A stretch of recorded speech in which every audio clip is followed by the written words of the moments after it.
दोस्तों, भारत सरकार के वित्त मंत्रालय का ये एक बहुत बड़ा दस्तावेज, बहुत बड़ा डॉक्यूमेंट जो आप सामने देख पा रहे हैं, एक्सपेंडिचर बजट 2026-27। नमस्कार साथियों 8th पे कमीशन के लिए सरकार की तरफ से बजट जारी कर दिया गया है। जी हाँ साथियों, बड़ी खबर है। देखिएगा बजट के क्या मायने हैं। सरकार ने बजट जारी कर दिया, इससे अब दोस्तों 8th पे कमीशन की जो कार्रवाई है और ज्यादा तेज होगी और जल्दी से कार्य होगा दोस्तों, क्योंकि बिना पैसे के कुछ काम नहीं होता है।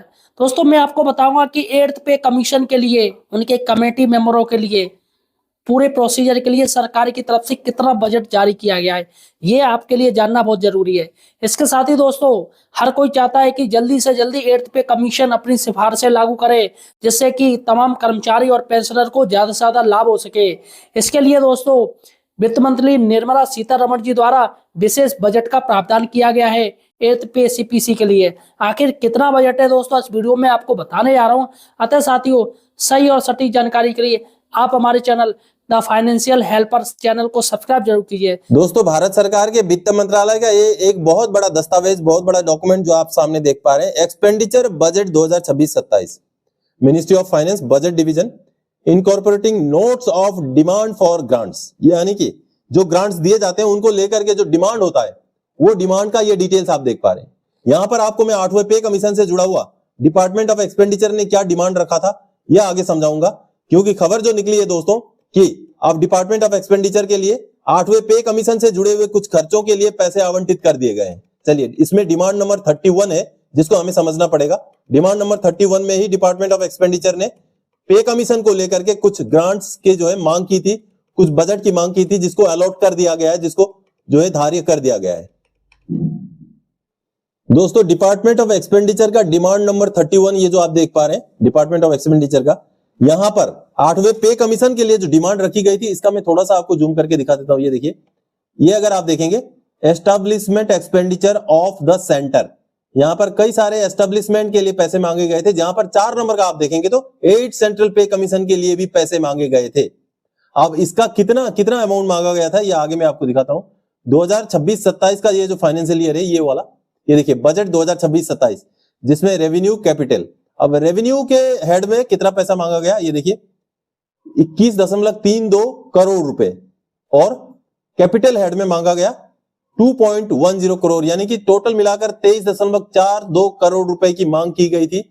और ये मांग किस लिए की गई थी, आगे चलिए मैं आपको एक न्यूज रिपोर्ट दिखाऊंगा, उसमें डिटेल्स में बताया गया है कि कैसे 8वें पे कमीशन के लिए ये पैसे आवंटित हो चुके हैं, और ये पैसे अब कहां खर्चा होगा उसका भी डिटेल्स उस रिपोर्ट में बताया गया। चलिए उसको देखते हैं। दोस्तों, ये जागरण बिजनेस की आप रिपोर्ट देख पा रहे हैं, खबर देख पा रहे हैं, जहां पर 8वें पे कमीशन को लेकर के बजट से जुड़ी हुई कुछ महत्वपूर्ण जानकारी दी गई है।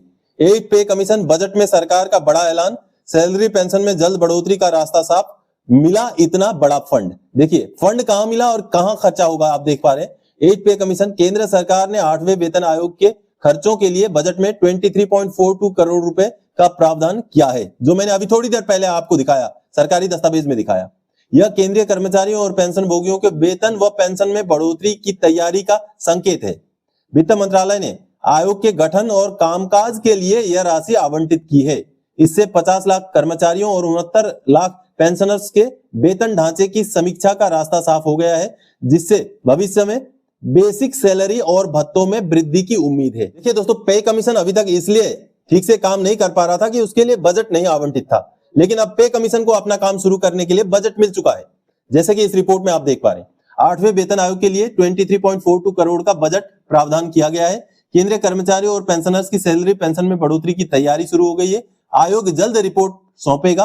200 दिनों में कामकाज पूरा करने की उम्मीद है, लेकिन 200 दिनों में तो नहीं हो पाएगा। चलिए जो भी हो, बजट के लिए अब 8वें पे कमीशन में काम करने के लिए जो एस्टेब्लिशमेंट है, जो ऑफिस सेटअप हो गया या जो अधिकारी नियुक्त कर रहे हैं, उनको पूरा अब जोर देने के लिए बजट आवंटित हो चुका है। अभी तक पे कमीशन में क्या प्रोग्रेस है उसका भी यहाँ पर ब्यौरा दिया गया है। पिछले एक साल में कब कब क्या हुआ है। 15 जनवरी 2025 को आयोग के गठन की आधिकारिक घोषणा हुई। 28 अक्टूबर 2025 को आयोग के गठन का आधिकारिक ऐलान हो गया। 3 नवंबर 2025 को आयोग का आधिकारिक टर्म ऑफ रेफरेंस जारी किया गया। 20 जनवरी 2026 को 8वें वेतन आयोग को आधिकारिक ऑफिस मिल गया।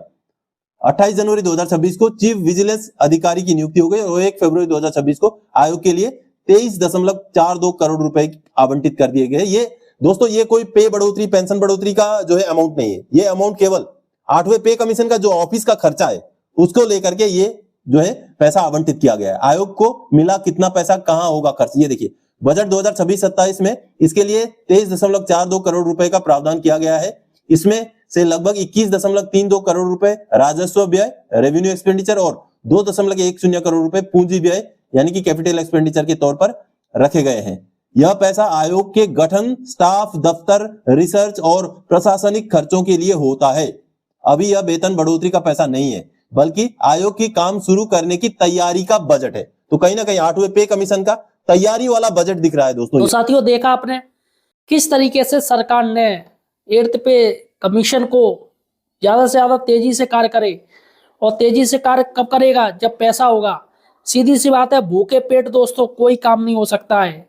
अगर हम आपको भूखा रखे, आपसे कहे काम कीजिए तो आपका मन नहीं लगेगा।